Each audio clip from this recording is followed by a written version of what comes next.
If digital radio is going to catch on, there's got to be an offer that isn't on analogue radio.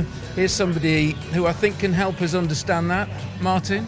Well, I think we all, Trevor, we all find the way while we are walking. So I don't know if I'm the one who's enlightened enough to But there were some good ideas in your session. Do you want to summarise some of them for us? Absolutely. There were some brilliant ideas. There was Re-Raw Radio, the Irish-speaking top 40 format here from Ireland. I was very impressed with how they do it. I think it's a great idea. I was a teacher in Ireland many, many years back, and I could imagine that Irish kids start thinking that the Irish language is more than just annoying in school, because nobody really likes learning it, but it's very inspiring and very encouraging to learn that language when you have a radio program like that.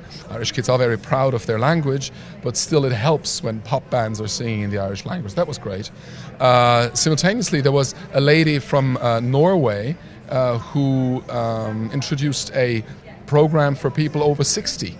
Which was broadcast on digital radio only, and created tremendous success. And the people got queuing in stores to buy digital radios. Now that's a story we Germans would like to see. That I don't see that happening in the near future. Because commercial radio is pretty much pulled out of digital radio in this country, hasn't it? And the RTE, the state broadcaster, still has some channels. What can the business do to make commercial radio across Europe more interested in exploring new ideas and driving people into that direction? Well, look, commercial radio is very much about making money, obviously, and digital radio, or DAB, I should rather say, because web radio is digital as well. DAB costs money from the first day on, and that's the key problem.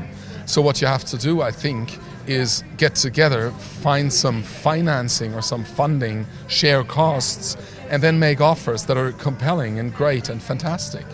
But it is clearly... From your point of view, are we on the twin track approach going forward, as people always say? Not altogether, to be very honest with you. We're not... Like in Germany, first stations are pulling out of DAB. That was the first one pulling out because they said they don't see the money coming back at any point.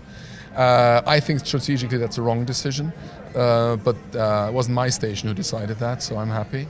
No, I think as it is we're on very entrepreneurial grounds here. A lot of radio people are not used to being entrepreneurs. They're used to basically doing what they do, make program and sell.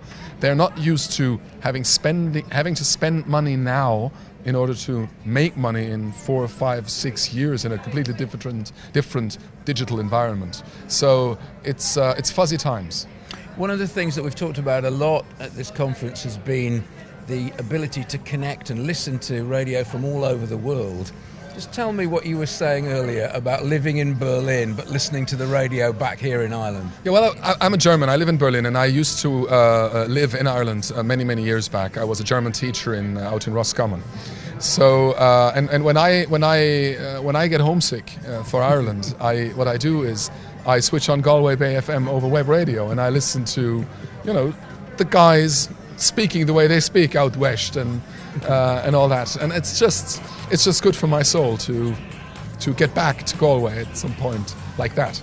We all heart radio. Thank you, Martin. Thank you very much, Trevor.